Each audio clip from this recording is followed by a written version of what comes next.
the Panama Canal. Considered by many to be the eighth wonder of the world. It cuts through 50 miles of dense tropical jungle and solid rock, and provides a 10-hour shortcut between the Atlantic and Pacific Oceans, versus a treacherous 2-week passage around the tip of South America. Each year, thousands of ships go through the canal and are literally lifted across Panama's mountains by a remarkable series of water elevators and man-made lakes. When the canal was finished in 1914, it was a marvel of engineering, able to handle the mightiest ships of its day. But that time has passed. Today, new supercargo ships are double, even triple the size, putting Panama at a crossroads. Do they gamble billions on redesigning the canal for the 21st century?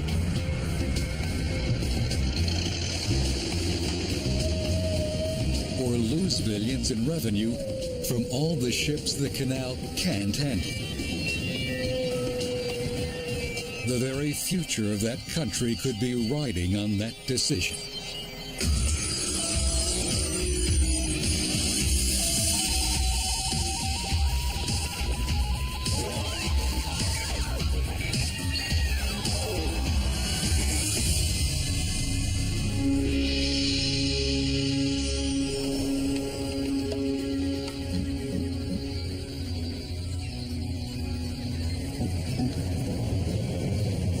It's 6:30 in the morning at the Atlantic entrance to the Panama Canal. Senior pilot Dave Sherman is about to take control of a Russian-operated oil tanker. The Panama Canal is the only place in the world where a captain must surrender command of his vessel. Run the swell. We need a 9-meter rig, otherwise someone's going to get hurt. After 25 years on the job, Dave still looks at every canal crossing as an adventure and knows he can never let down his guard. Morning. Good morning. All right. Welcome on board. Thank you. Navigating the canal is a high-pressure, highly skilled job from end to end. Captain. Good morning. Dave Sherman. Morning. Dave's now responsible for the ship and its cargo. In every lock, around every bend, danger lurks. Even the smallest mistake could be catastrophic. From the Atlantic side, Dave will have to navigate through 3 locks that will raise the tanker 85 feet to the level of Gatun Lake.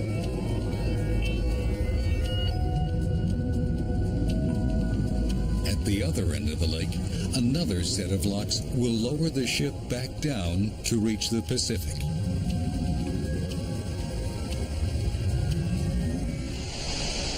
The locks are the key to the canal. But how do you pick up a giant cargo ship or oil tanker? Each lock consists of 3 separate but connected chambers. As the ship enters the first lock chamber, specially trained workers cast ropes to attach 1-inch thick steel cables to the bow and stern of the ship. These are connected to high-powered locomotives that ride along either side of the canal. These locomotives can tow 35 tons. That's like pulling 2 F-14 jet fighters.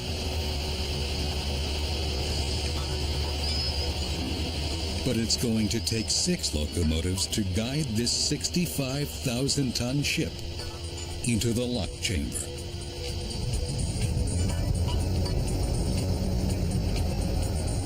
Dave slows the engines.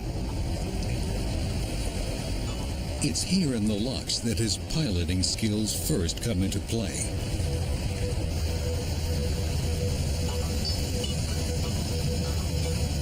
The Russian captain is nervous.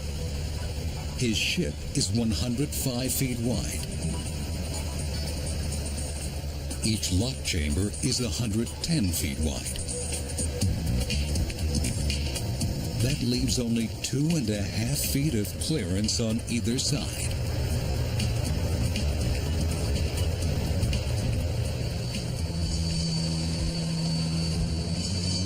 By constantly adjusting the tension on the cables, the locomotives keep the ship centered in the lock chamber.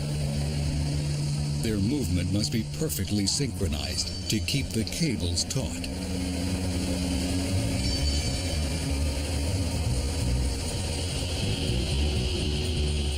The doors close, holding back the ocean water.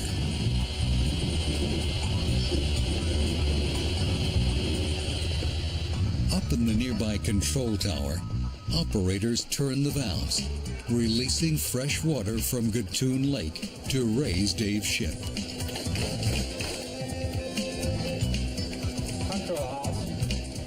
These are the same controls that were installed more than 90 years ago.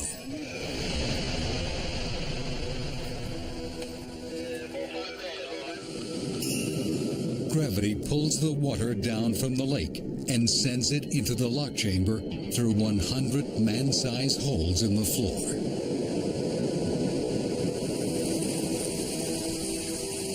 The rising water begins to lift the ship to the level of the next chamber.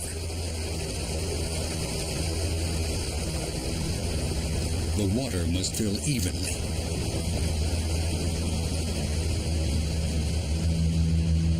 Any turbulence could smash the ship against the sides, snapping the taut half-ton steel cables with enough force to slice a person in half.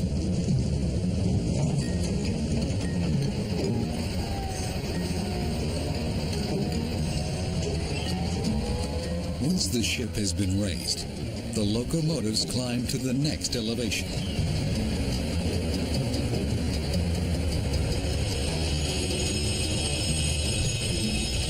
The 750-ton doors slowly swing open.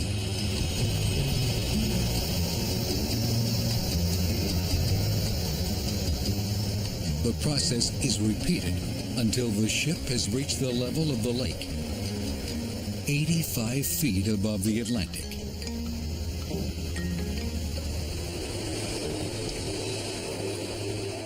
A ship of this size is considered a Panama ship, because it is the maximum size that can fit through the Panama Canal.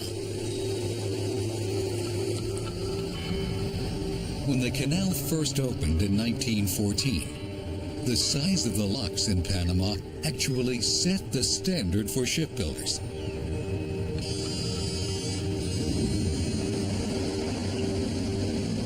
Today, 13,000 ships per year transit the canal, carrying 190 million tons of cargo, generating almost $600 million in toll fees for the Panamanian government.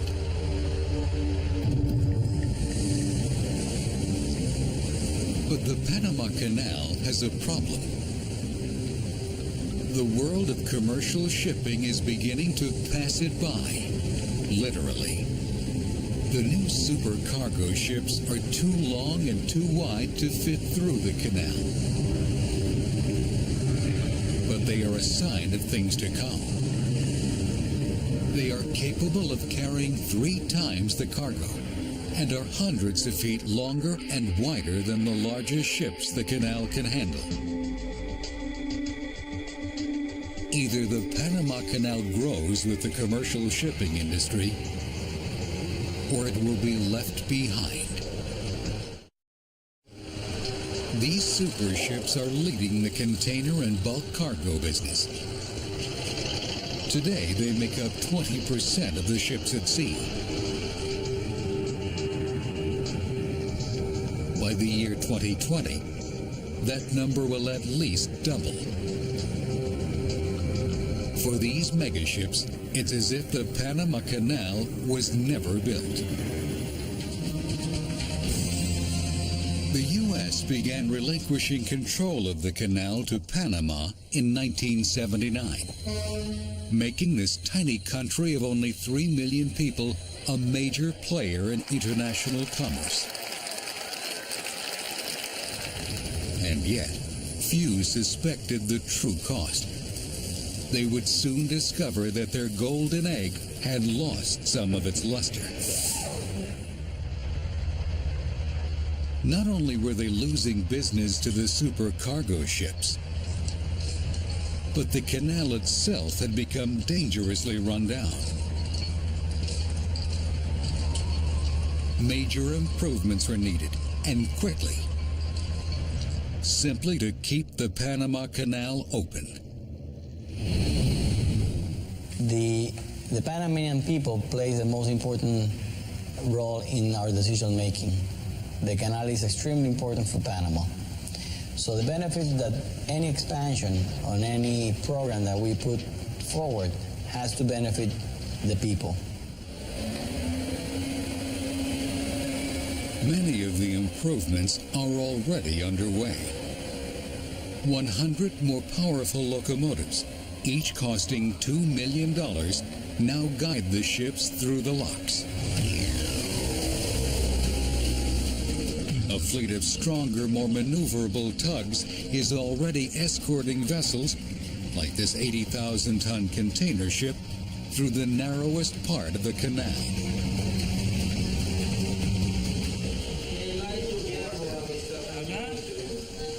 Communications between ships and canal operators, so vital to safety, have been updated. A global positioning satellite system helps engineers to monitor the movements of many ships in the canal with pinpoint accuracy.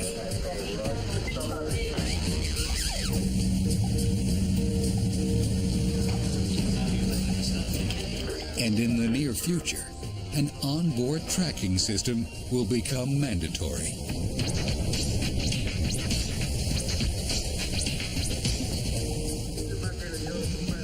But these improvements are the easiest parts of the renovation.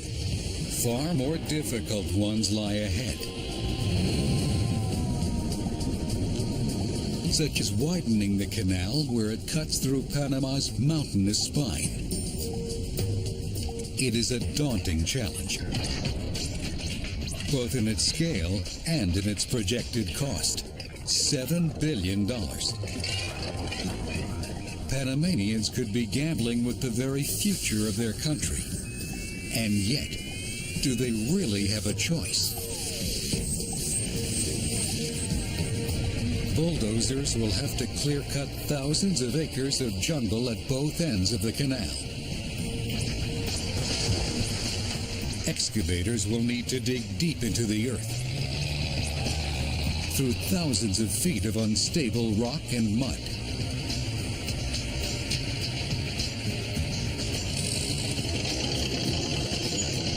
Millions of tons of concrete will have to be poured.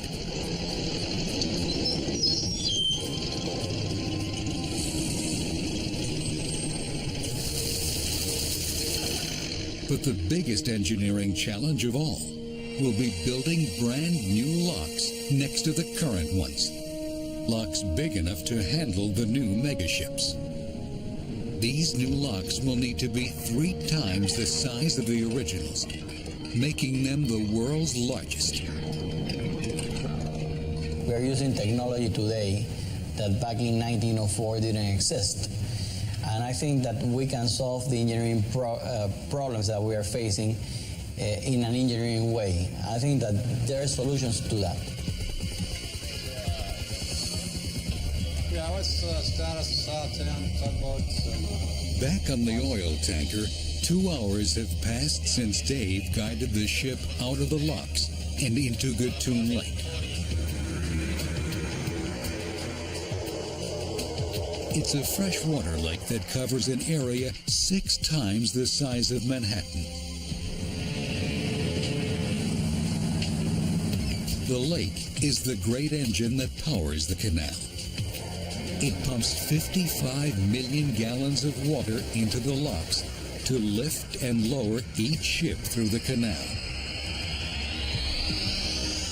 With up to 40 transits a day, that's 2 billion gallons gone each day that must be replenished. Gatun Lake also provides fresh drinking water for over 1 million Panamanian people. To create the lake, engineers built the Gatun Dam, then the largest in the world, across the Chagres River.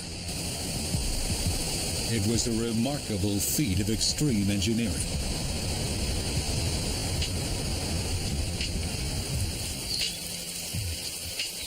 The lake is replenished by Panama's heavy rains. But there's a problem. Global warming is creating irregular rainy seasons. Low rainfalls cause the water level in the lake to drop, preventing ships from crossing with their full load. They must offload cargo to reduce their draft.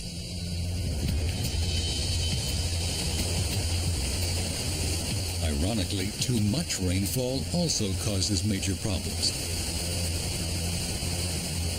Hydraulic engineer Carlos Vargas is responsible for maintaining the canal's water levels.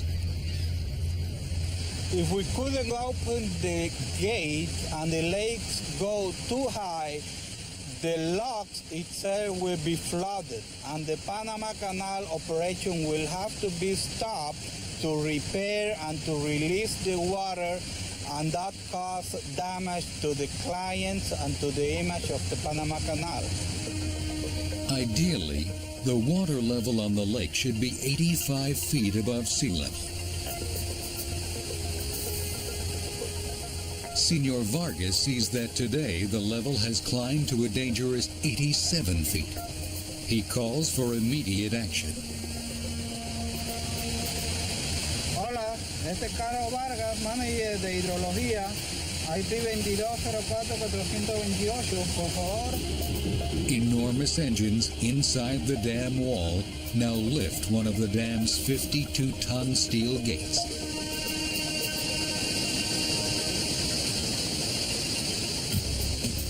Within 5 minutes, 20 million gallons of water surge out into the spillway on their way to the sea. And the water level falls to a safe 85 feet. Meanwhile, the oil tanker has made its way across Gatun Lake and is about to enter one of the most treacherous sections of the canal, the Gaylord Cut. This is the narrowest part of the canal, a twisting, turning channel cut through Panama's mountainous spine. This is where Dave's skills get their toughest tests.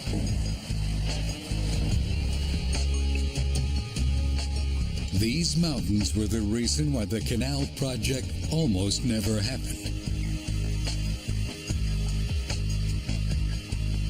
The idea seemed so simple. Just dig a ditch 50 miles long by 500 feet wide, and presto, you've connected the Atlantic and the Pacific. But the mountains of Panama were not conquered so easily. They defeated the first attempt. It was the sunny optimism of the early Industrial Revolution that led the great French businessman Ferdinand de Lesseps to tackle the project in 1873. De Lesseps had just come off another engineering triumph, constructing the Suez Canal in Egypt. There, workers had been able to dig a ditch at sea level through the flat Egyptian desert. But But Panama presented far more problems than de Lesseps ever imagined. Not only the mountains, but a living threat as well: malaria and yellow fever. At the time, scientists didn't know that these deadly diseases were carried by mosquitoes. Workers died at an alarming rate. After 10 years, the French had finally had enough. By then, 20,000 men were buried in the jungles of Panama, and de Lesseps' business and reputation lay in ruins. Nature had won the first battle, but the war had just begun.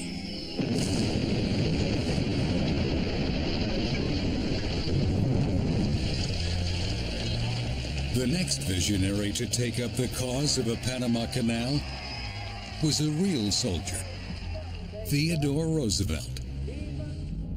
Roosevelt chose John Stevens, a brilliant railway engineer, as the chief of the Panama Canal project in 1905. Stevens had never built a canal before, but he knew how to think big.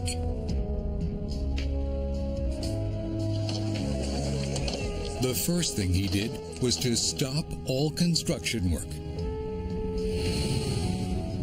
and focus on the health of the workers. Stevens threw all his resources into eradicating yellow fever and malaria from Panama. It worked. In just a year, the fumigation army had eradicated the diseases. Now Stevens could tackle the engineering problems. First on the list was the treacherous Chagres River, which produced killer floods. Rather than fight the river, as de Lesseps had done, Stevens decided to exploit it. He proposed damming up the river where it flowed to the Atlantic to form a lake. Lake Gatun, 85 feet above the oceans. This old film demonstrates his idea. Stevens designed a set of 3 locks on either side of the lake to lift and lower ships over the mountains to reach sea level on the other side.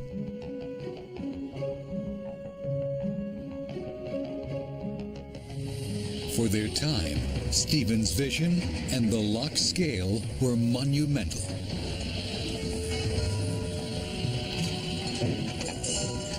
No one had ever built locks 1,000 feet long, 110 feet wide, by 85 feet deep.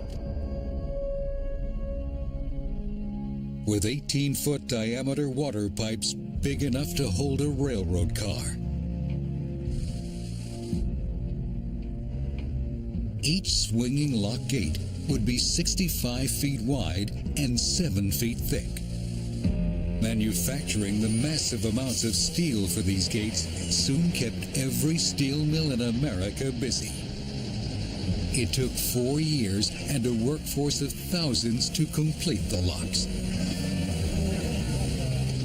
At the time, it was beyond everyone's wildest imagination that someday these locks would be too small.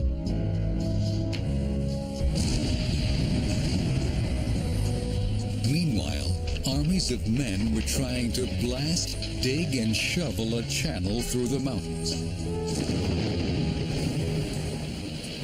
Working through the Gaylord cutter constructing the canal was actually an engineer's nightmare. As you can see, the type of material that you have here is very, very bad material. And even during the excavation works, they were creating landslides.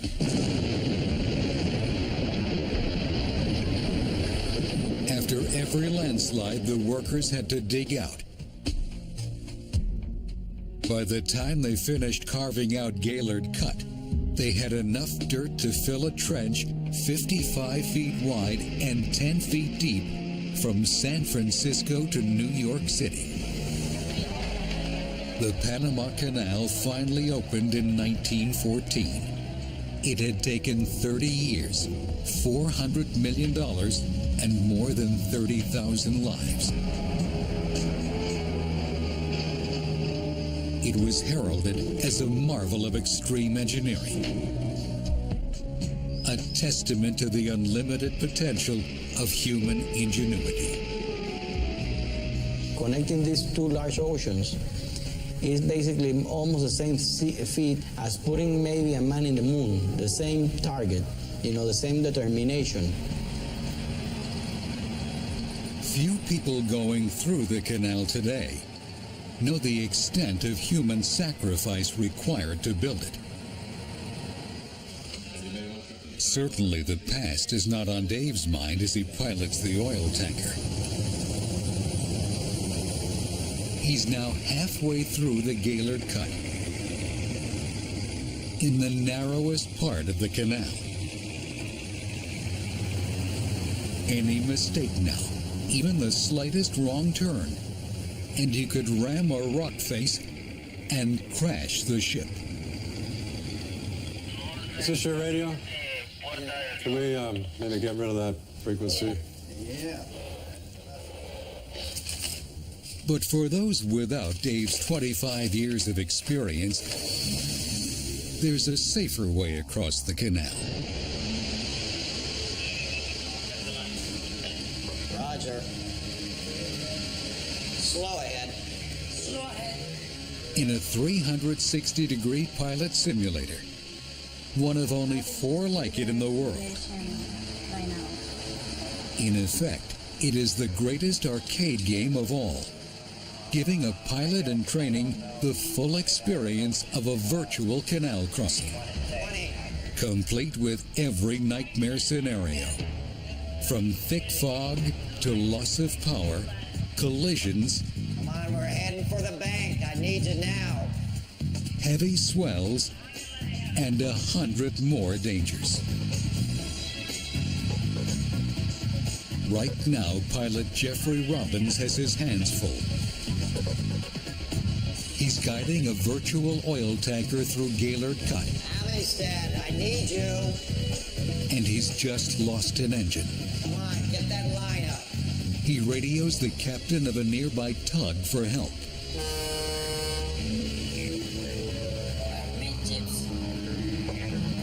He and his first mate are fighting to keep the ship from grounding on the bank. They could cause a massive landslide, shutting down the canal. Millions of dollars would be lost, and heads would roll. Okay, Unidad, stop and line up to keep that stern away from the bank. Swing around. Luckily, it's a near miss. Yeah, everything's okay. And yet, even the best training for pilots cannot protect vessels or the canal itself from the greatest danger they face: landslides. They occur on the canal on a daily basis. In 1915, just a year after the canal opened, 8 miles of earth along the banks of the Gaylord Cut collapsed into the channel. The danger remains because of the unstable structure of the soil, layers of rock, clay, and shale. Not only are the banks unstable, they also slope at an angle towards the canal. When it rains, water soaks into the porous layers, adding tremendous weight to the banks. Then, gravity does the rest. It is an endless problem. Every day, all year round, dredges scoop out what has slid back in. They've been at it ever since excavations first began on the canal in the 1880s.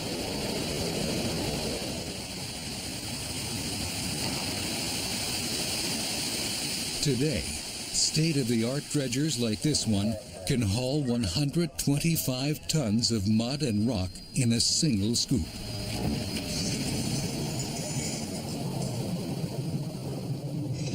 On any given day, they dig up enough mud to fill 170 Olympic-sized swimming pools.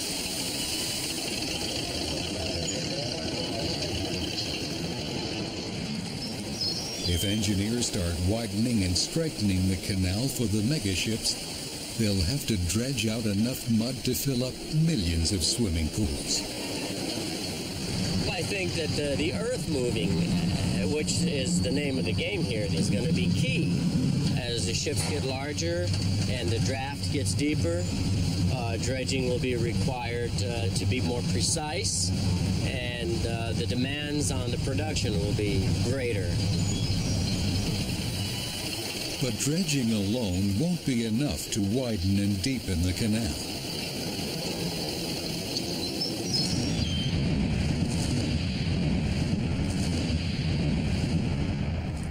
They will also have to blast, which raises the risk of even more serious landslides.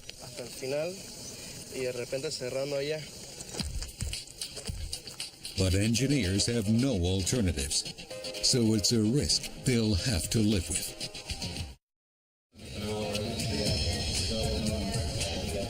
Dave's oil tanker has made it safely through the Gaylord Cut. He must still navigate the Pedro Miguel locks, which will lower him 31 feet to Miraflores, another man-made lake. The proposed new locks will be built right next to the old ones.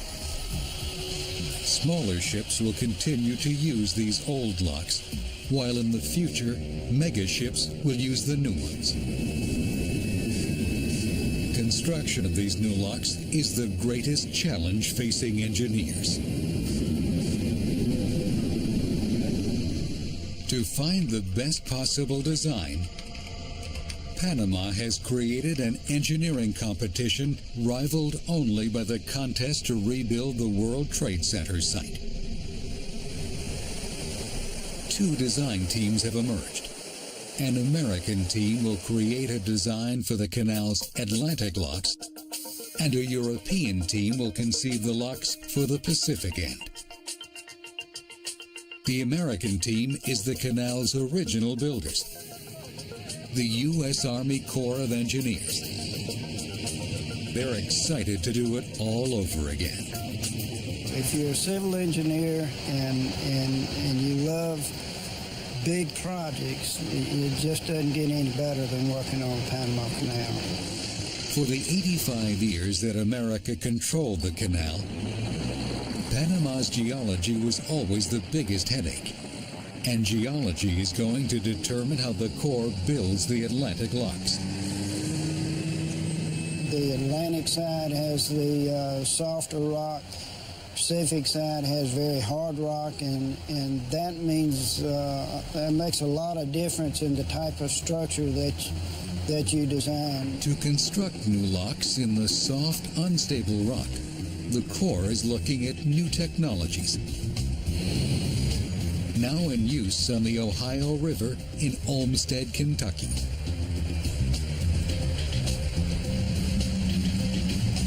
For 5 years, engineers struggled to design a new lock and dam here on one of America's busiest waterways. If they had shut down the locks while they built the new dam, they would have cost the U.S. $2 million a day. So engineers had to find a way to build a new dam without closing the waterway.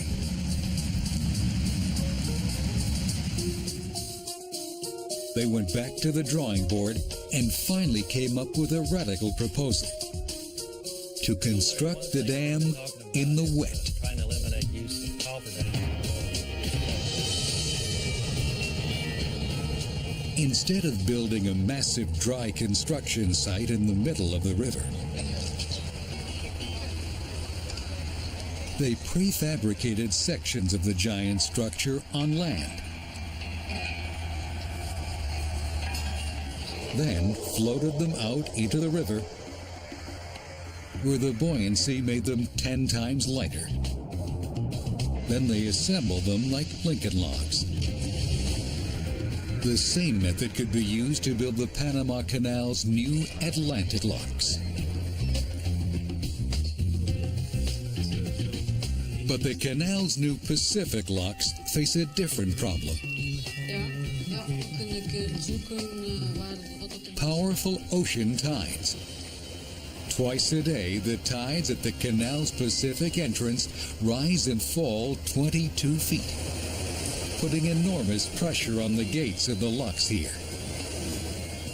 To cope with this pressure, the engineers had to build gates that are the tallest and strongest on the canal. But the gates for the new Pacific locks must be almost twice as big, nearly as tall as a 10-story building. Well, I think that's the most difficult thing, in my opinion, is the lock gates, because they are quite complicated steel structures. Jose Reggae and his team decided that they could come up with a better design than the type of gates now in place on the canal. That type of gate works like French doors that swing open and closed.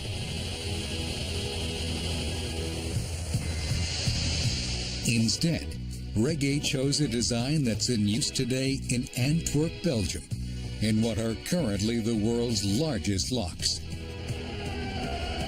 They're known as rolling gates because they roll into place across the lock chamber from a pocket in the lock wall.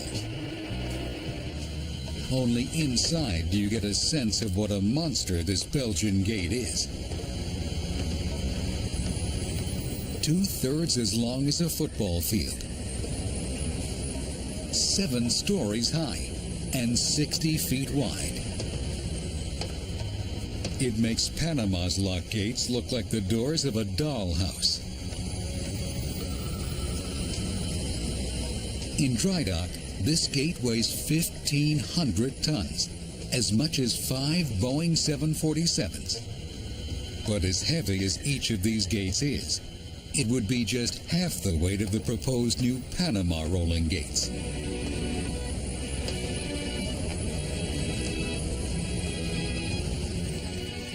How will engineers roll a 3,000-ton gate across the 200-foot wide lock? They won't have to. As this model shows, the buoyancy of the water reduces the effective weight of the hollow gates to a mere 100 tons.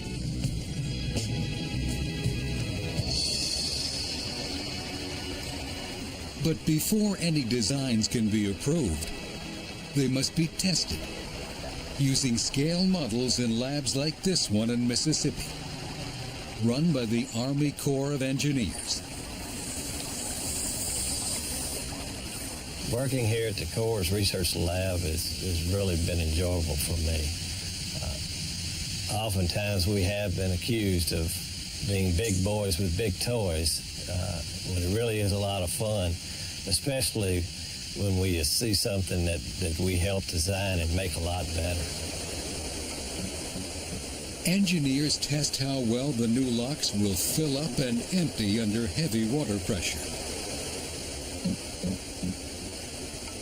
The new lock design must allow water to rise evenly and calmly, or the results could be catastrophic for a real ship.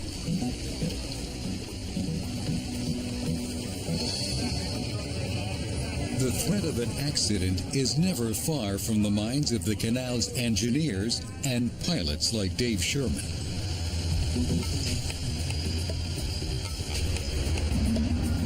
He's about to guide the tanker through the final set of locks near the canal's Pacific entrance.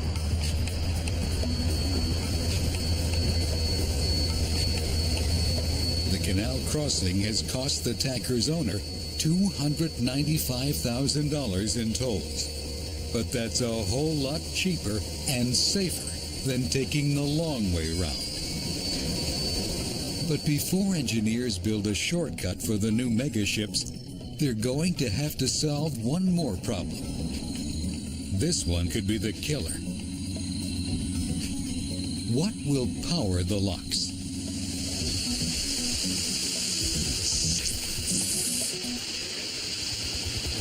Water is the engine that drives every lock system. But Katoon Lake doesn't hold enough water to lift the megaships through the new locks. Engineers must solve the water problem, or their dreams of enlarging the canal for the new super cargo ships will die. They are exploring three options. One is to reduce the number of chambers in the lock from 3 to 2.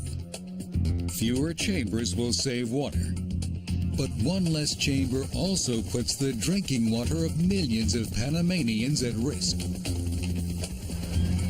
That's because currently, salt water entering the lock chamber closest to the ocean gets diluted by fresh water in 2 more chambers. Removing one chamber means that more salt water may enter the lake.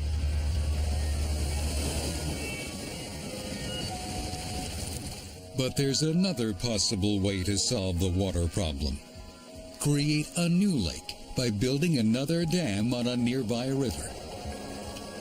But damming the river would mean flooding thousands of homes. And that's too high a price for the Panamanian government. Luckily, there's a third option, currently in use in Germany. It's called a ship lift. Instead of raising the water level in the lock chamber to raise or lower a boat, they actually lower or raise the lock chamber itself. After a boat enters the chamber, gates on both ends are closed off, so the boat is now in effect floating in a bathtub.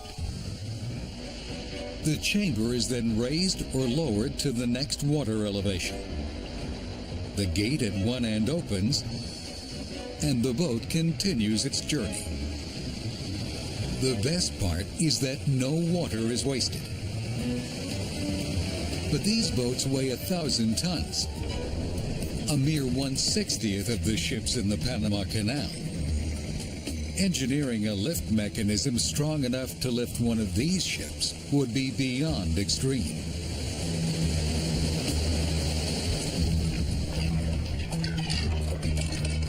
But there is another method of using water in the locks that may turn out to be the answer. A system of holding tanks that recycles water. When a ship wants to transit from a higher elevation to a lower one on this German canal, engineers release water from the top lock chamber. But instead of just spilling out into the river, the water flows into a nearby holding tank.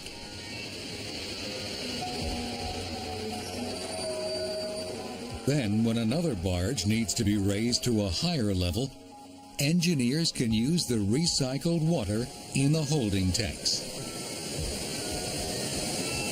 If engineers can build a similar set of holding tanks for Panama's new locks, they might be able to lift and lower the new megaships with just the same amount of water that's now used in the old locks.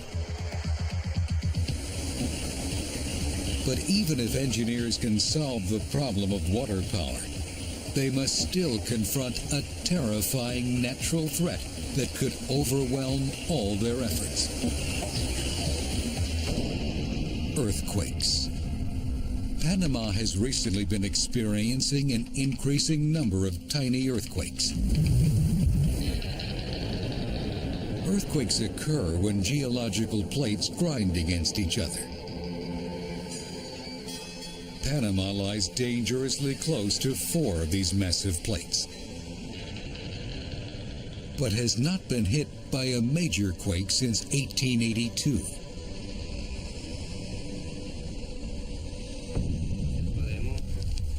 The new increase in seismic activity could actually be a good thing. Evidence that the plates are safely releasing built-up pressure. But these little tremors may also be the first warnings of a killer quake to come.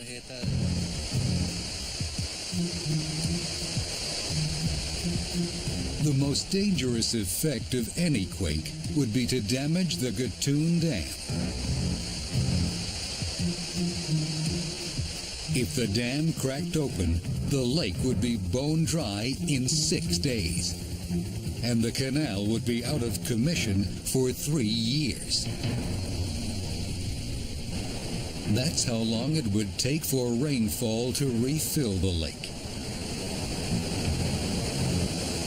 But Gatun Dam's walls are 400 feet thick, and even the most pessimistic forecasts don't anticipate a quake strong enough to crack them.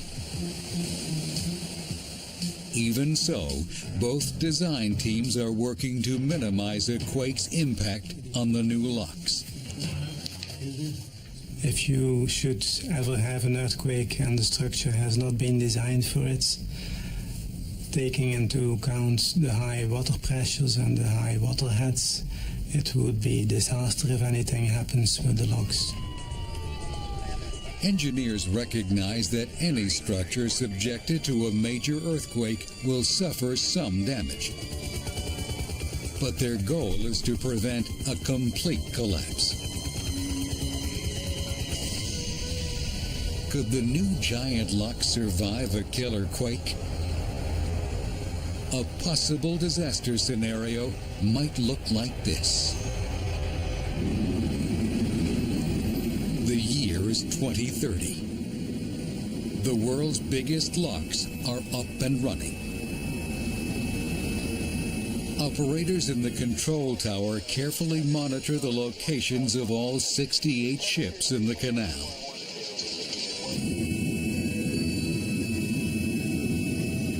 A super cargo ship has just sailed into the last of the 3 new locks on the Atlantic side.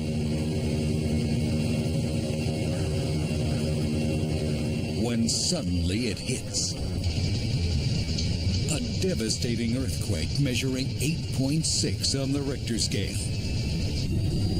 100-ton cargo crates are thrown about like Lego blocks.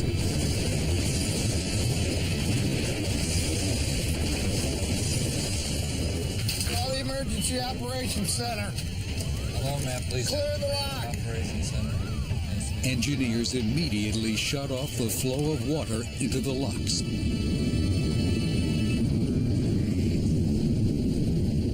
"30 heart-stopping seconds later, it's over.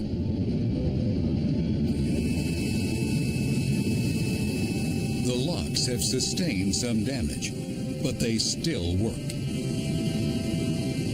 Canal engineers have triumphed over the worst that Mother Nature can throw at them. At least that's what they hope will happen. But no one can know for sure until the canal has actually been rebuilt.